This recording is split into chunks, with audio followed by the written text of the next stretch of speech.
Dieu, je te fais confiance. Je sais que tu m'aimes, je te fais confiance. Je ne sais pas ce que tu vas faire, mais je sais que tu vas faire quelque chose et je ne vais pas m'inquiéter, quoi qu'il arrive.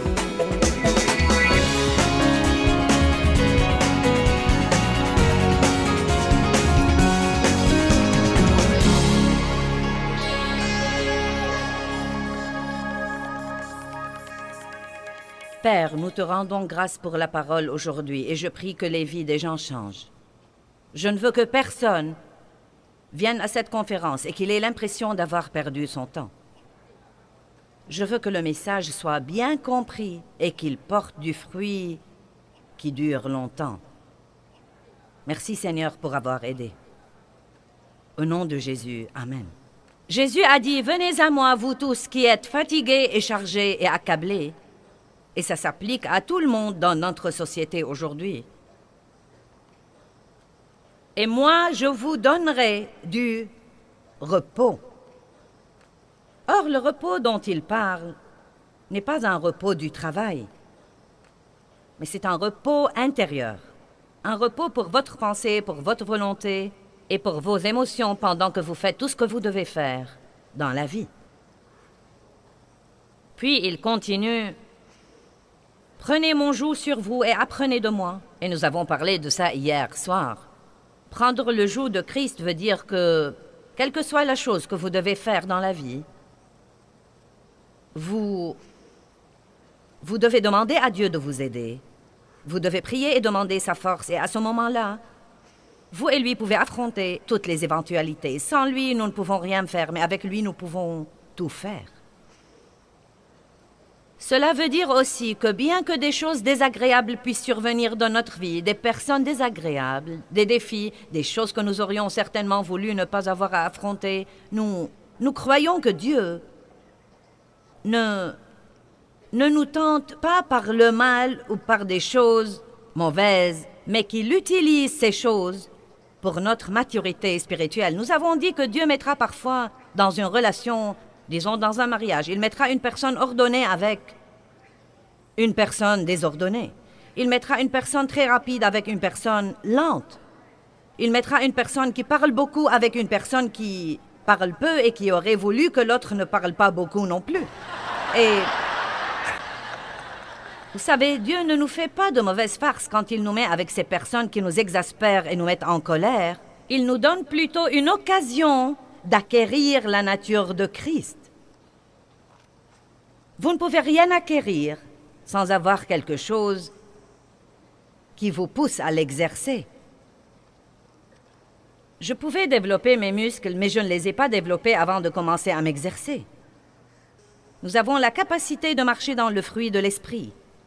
Quand vous recevez le Christ, une graine de tout ce dont vous avez besoin pour être à l'image de Christ est plantée en vous. Vous avez ce dont vous avez besoin pour être une personne pieuse.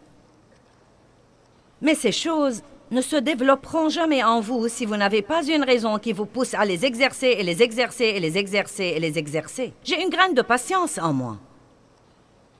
Mais bien que je fusse régénérée, il y a très longtemps, j'étais extrêmement impatiente. Cela a probablement été un des plus grands défis dans ma vie. Mais avec les années, j'ai dû faire face à des choses où je n'y pouvais rien. Et j'ai dû supporter des situations dont je n'avais aucun moyen de me débarrasser. Et la patience s'est en fait de plus en plus développée en moi. Et la chose intéressante, c'est que plus je patientais, plus je me reposais. Plus nous arrêtons de stresser à cause des choses, plus nous avons du repos à l'intérieur de nous. Donc, il dit, « Prenez mon joug sur vous et apprenez de moi, car je suis doux, modeste et humble. » Et une personne humble ne résiste pas à tout ce qui arrive dans sa vie. Résister à Dieu est la chose la plus inutile que nous puissions faire. Mais vous savez, une personne humble s'humilie sous la main puissante de Dieu, qui, quand le temps sera venu, pourrait vous exalter et vous élever. Une personne humble ne perd pas son temps à essayer de se délivrer. Elle sait que Dieu seul peut la délivrer. Une personne humble ne perd pas son temps à essayer de faire ce que Dieu seul peut faire. Et si vous prenez mon joug sur vous, dit-il, vous trouverez le repos, le soulagement, l'apaisement, le réconfort et la détente. À mon avis, c'est ça les vacances. Le repos, le soulagement, l'apaisement, le réconfort et la détente. Non pas pour votre corps physique, mais pour votre âme. Le point essentiel, c'est que nous pouvons faire tout ce que nous devons faire. Et pourtant, au-dedans de nous, dans notre pensée, notre volonté, dans nos émotions, dans nos âmes, nous pouvons littéralement être en vacances tout le temps. Nous pouvons faire semblant d'être à la plage, sous le soleil chaud. Nous nous amusons, nous nous éventons, nous sirotons un jus de coco ou vous savez, n'importe quoi d'autre. Et waouh! Vous savez, si la brise fraîchit, nous avons une petite couverture là. Nous pouvons nous couvrir, donc je peux gérer ce ministère en vacances. Vous pouvez élever vos enfants en vacances. Vous pouvez gérer vos affaires en vacances. Vous pouvez vivre dans le monde aujourd'hui et survivre et avoir la paix et la joie pendant que votre âme est en vacances. Amen. Cela ne veut pas dire ne rien faire du tout. Cela veut dire en fait que vous pouvez faire davantage. C'est incroyable ce que nous pourrons faire si nous ne sommes pas stressés tout le temps, car ceci anéantit notre force et notre énergie. Aujourd'hui, mon message est intitulé « Rien n'est hors du contrôle de Dieu ». Mais je veux en réalité vous enseigner un petit mot de la Bible de 4 lettres que l'on trouve un peu partout dans la Bible. En fait, ce mot se répète 5675 fois suivant la traduction que vous utilisez. Et ce mot est un peu partout dans la Bible et il change complètement le contexte des versets. Et pourtant, je me risque à dire que la plupart d'entre nous n'y prêtent guère attention. Et ce petit mot dont nous allons parler aujourd'hui est « tout ». Maintenant, que veut dire tout? Eh bien, tout veut dire tout. Cela veut dire que rien n'est exclu. Il n'y a rien en dehors de tout. Tout nous prend à l'infini. C'est interminable. Quand je dis tout, où se termine tout? Le mot « tout » est sans fin. Il englobe tout dans la vie. Il n'exclut rien. Jusqu'où va le mot « tout » ? Eh bien, il y a tant d'endroits dans la Bible où le mot « tout » est mentionné. Et pourtant, je crois que parfois nous lisons le verset et nous ne prêtons pas attention au mot « tout ». Et vous savez quoi? Je suis occupée à encercler tous les « tout » de ma Bible. Et je leur prête attention, comme ce verset que je vous ai lu ce matin. Il pardonne toutes tes iniquités, il guérit toutes tes maladies et tes infirmités. Et j'aime ce que la Bible amplifiée dit du mot « tout », tout sans exception. Il n'y a rien d'exclu. Ce n'est pas que Dieu guérit une maladie, mais qu'il ne peut pas guérir une autre parce que c'est trop dur pour lui. Ce n'est pas qu'il pardonne certains de vos péchés, mais pas d'autres, ou qu'il ne peut pardonner que quelques péchés, mais pas les péchés qui sont vraiment mauvais. Tout, tout, tout, tout. Jésus est le Seigneur de tout. Il est notre Dieu tout-puissant, notre Sauveur à la grâce suffisante. Toutes les bénédictions viennent de lui. Il est tout ce dont nous avons besoin. J'espère que vous ne lasserez pas de m'entendre répéter le mot « tout » aujourd'hui, car vous l'entendrez, je ne sais pas, peut-être 1000 fois dans la prochaine heure. Vous savez, nous disons fréquemment ces choses. Jésus est le Seigneur de tous.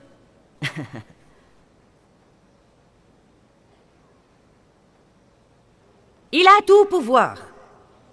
Il pardonne tous mes péchés. Mais je me risque à dire que nous ne croyons vraiment pas ça. D'une manière ou d'une autre, nous ne comprenons pas que ça inclut tout. Le mot « tout » ne laisse rien hors du contrôle de Dieu. Par exemple, Jean 21, 17 dit « Seigneur, tu sais toutes choses. » Oh.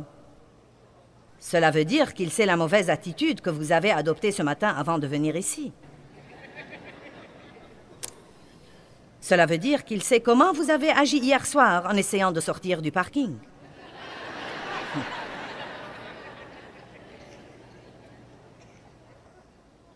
Cela veut dire aussi qu'il savait tout sur vous avant de vous inviter à avoir une relation avec lui.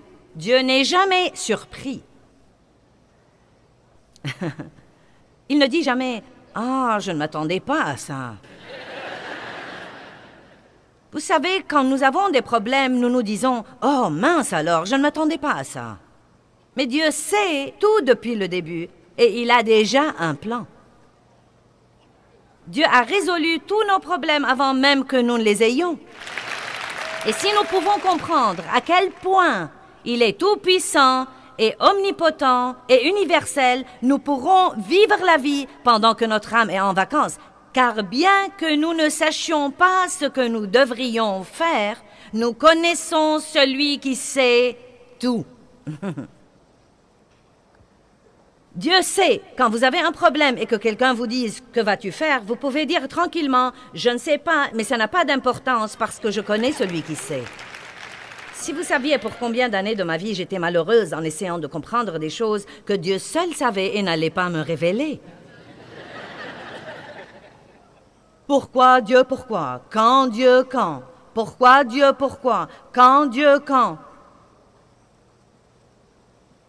Dieu sait tout et il fera ce qu'il voudra, quand il voudra. Et il ne nous dit pas beaucoup de choses, car si nous croyons que nous savons tout, nous ne nous fierons pas à lui. Il veut que nous nous fions à lui, même quand nous ne comprenons pas. Il veut que nous ayons confiance en lui quand les choses n'ont aucun sens. Il veut que nous ayons confiance en lui quand tout semble si injuste. Il veut que nous ayons confiance en lui quand notre douleur est insupportable. Il veut nous entendre dire une chose: Dieu, je te fais confiance. Je sais que tu m'aimes, je te fais confiance. Je ne sais pas ce que tu vas faire, mais je sais que tu vas faire quelque chose et je ne vais pas m'inquiéter quoi qu'il arrive.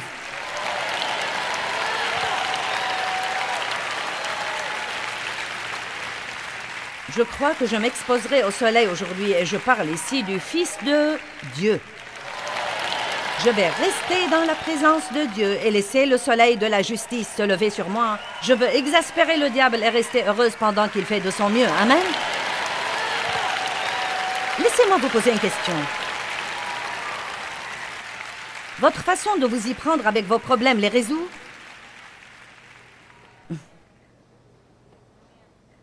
La moitié du temps, nous pensons et nous raisonnons, puis nous pensons que nous avons compris quelque chose pour découvrir par après que nous ne savons rien de rien. Le souci ressemble à s'asseoir dans un fauteuil à bascule toute la journée. Cela vous occupe toute la journée. Oh Dieu, que puis-je faire? Je ne sais que faire, Dieu. Que veux-tu que je fasse? Oh Dieu, que veux-tu que je fasse? Et ce qu'il y a, c'est qu'en fin de compte, vous restez sur place. Vous vous êtes occupé, mais vous n'avez pas progressé.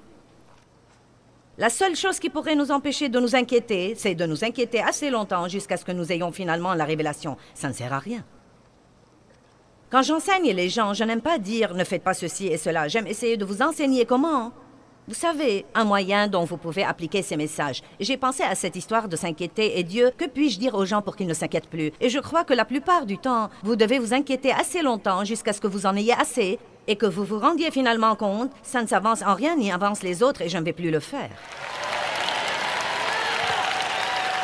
Sinon, vous continuerez à écouter des messages qui disent « ne vous inquiétez pas » jusqu'à ce que vous vous rendiez compte que ça ne sert à rien de s'inquiéter.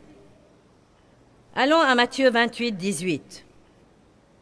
Je vais essayer de vous parler de ce que je considère être les tout les plus importants de la Bible. Et celui-ci se rapporte à la puissance de Dieu et à la puissance qui est à notre disposition comme croyants en Jésus-Christ. C'est vraiment étonnant ce que le diable veut que nous ayons une mentalité de faiblesse.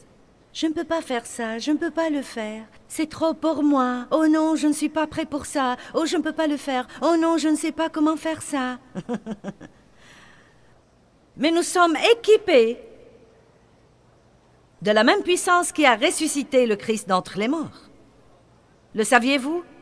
Allez, je ne veux pas être sermonneuse aujourd'hui. Je veux que vous me compreniez. Nous sommes équipés. Vous avez... Non pas, peut-être que vous pourriez avoir, vous l'aurez peut-être un jour si vous faites un effort, mais si vous avez sincèrement reçu Jésus-Christ comme votre sauveur, si vous croyez vraiment qu'il vit en vous, la puissance qui a ressuscité le Christ d'entre les morts se trouve aussi en vous.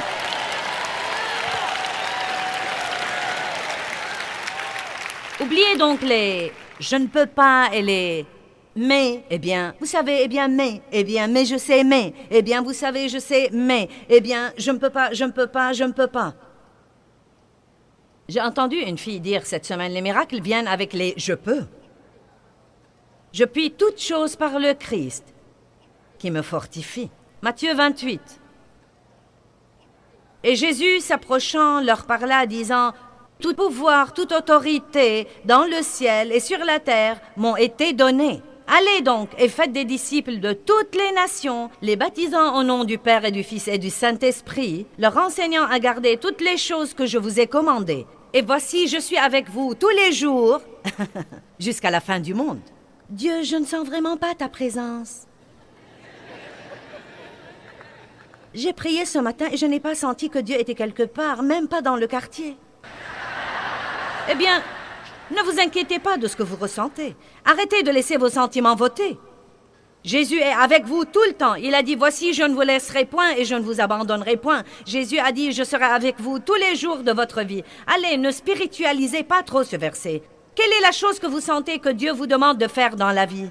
Êtes-vous dans un mariage difficile, mais vous sentez que Dieu vous demande de tenir bon? Avez-vous un enfant qui est sur le point de vous rendre folle, mais vous savez que vous devez rester avec lui et croire en lui et que Dieu va tout arranger? Avez-vous fait beaucoup d'erreurs dans le passé et des choses que vous n'auriez pas dû faire? Et maintenant, vous avez beaucoup de dettes et vous avez dans votre vie beaucoup de désordre à arranger et vous sentez souvent que c'est trop accablant pour y toucher. Et vous essayez depuis 5 ans déjà et vous sentez que vous n'avez fait aucun progrès. Vous savez quoi? Quelle que soit la chose que vous devez faire, que ce soit gérer un ministère mondial, ou rouler dans le trafic, ou élever vos enfants, ou faire face à une situation difficile, ou des beaux-parents avec qui vous devez vous entendre, ou ne pas avoir un bon logis, tout pouvoir lui a été donné dans le ciel et sur la terre. Par conséquent, vous pouvez donc faire ce qu'il vous a demandé de faire. Vous n'êtes pas très content et je ne vais pas arrêter avant que nous soyez vraiment contents.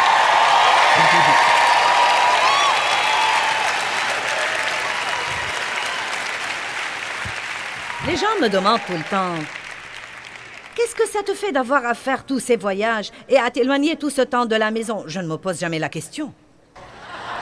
Arrêtez de vous demander ce que vous ressentez, car sinon vous aurez toujours de mauvaises réponses. Ne vous demandez pas ce que vous pensez.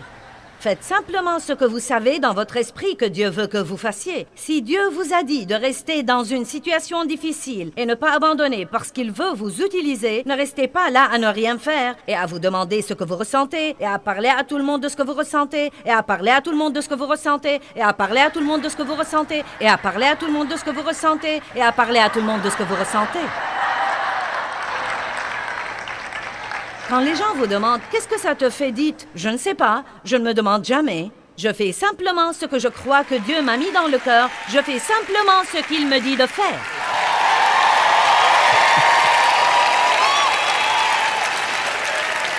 Si votre âme est en vacances, elle n'a pas le droit de ressentir quoi que ce soit.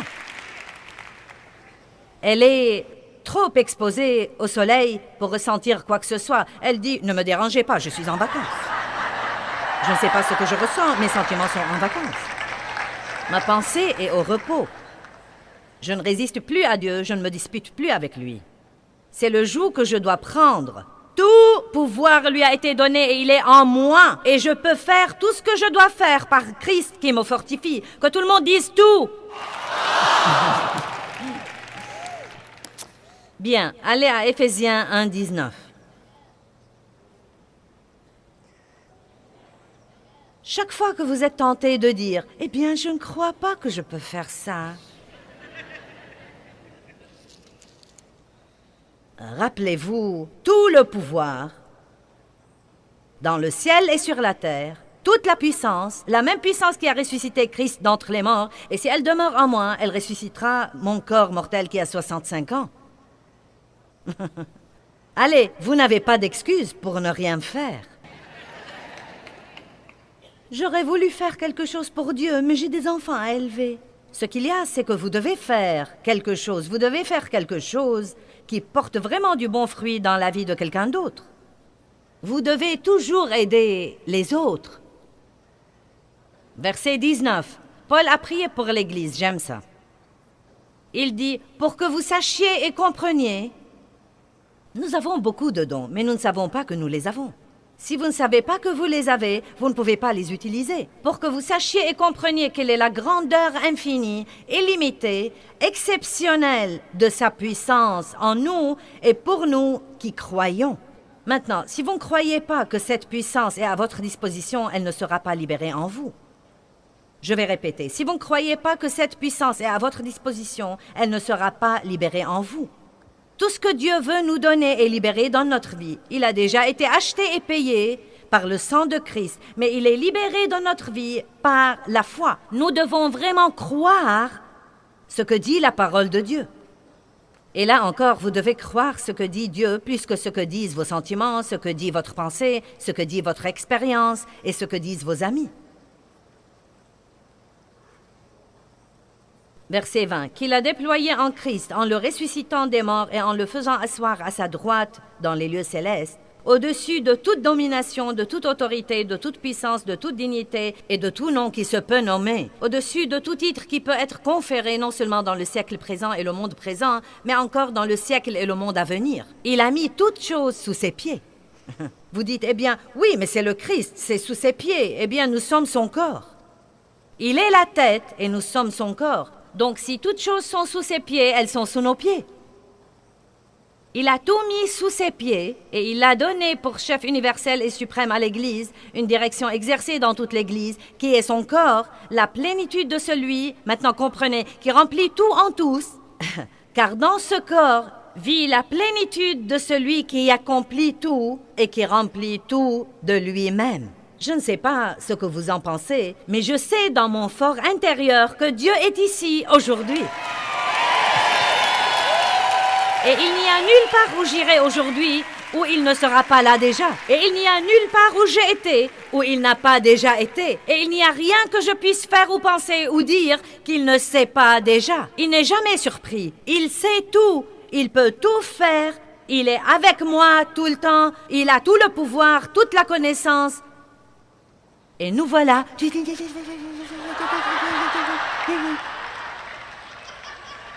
Allez, débarrassez-vous des foutaises. Ouh! Il est temps d'adopter une nouvelle attitude et de savoir qui nous sommes en Christ. Il sait toutes choses, il voit toutes choses, il entend toutes choses. Il a tout le pouvoir. Bon, c'est le premier tout dont nous voulons parler. Il a tout le pouvoir et il vit en moi, donc je peux faire tout ce que je dois faire. Dites, je peux faire tout ce que je dois faire. Donc, je ne veux pas que vous vous réveilliez le matin et que vous restiez 30 minutes au lit avant de vous lever en pensant « Oh, j'ai peur de me lever. Je ne sais vraiment pas si je peux faire face à un autre jour. Mon Dieu, je ne peux plus supporter. Si tu ne fais pas quelque chose aujourd'hui, je crois que je vais... Oh mon Dieu, j'en ai vraiment assez. » Allez, je sais ce que vous dites. En fait, je dis les mêmes choses parfois. Je les disais pendant des années et des années et des années et des années, jusqu'à ce que j'ai appris le truc que j'essaye de vous prêcher aujourd'hui. Peut-être que j'ai l'air d'une majorette pour le Saint-Esprit aujourd'hui, mais ça va si je peux bien faire marcher l'équipe.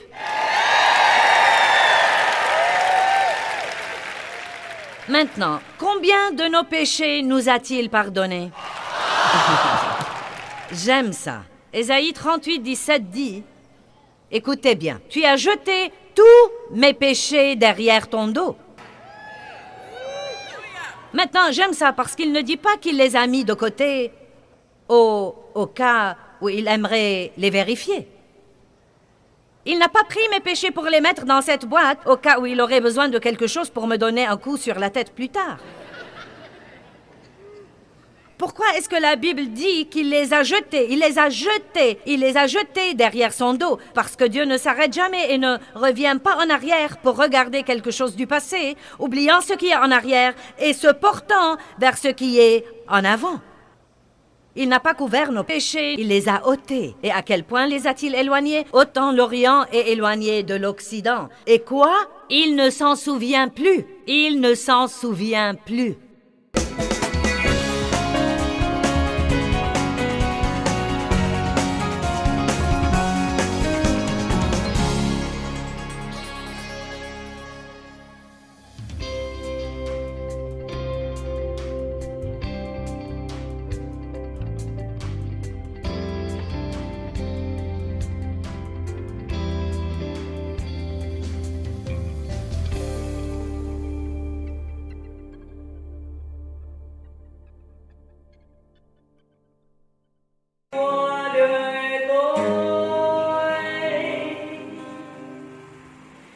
đường làng quanh co sông thu êm đềm thả diều đá bóng nắng cháy giữa đồng kỷ niệm yêu thương trong mỗi ngày ấy tiếng ru gọi hãy nhớ biết bao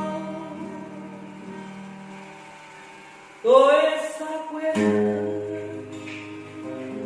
bao năm tháng qua nhưng trong trái tim không bao giờ xa lời mẹ ru con hiu hiu chưa hè mùa lụt nước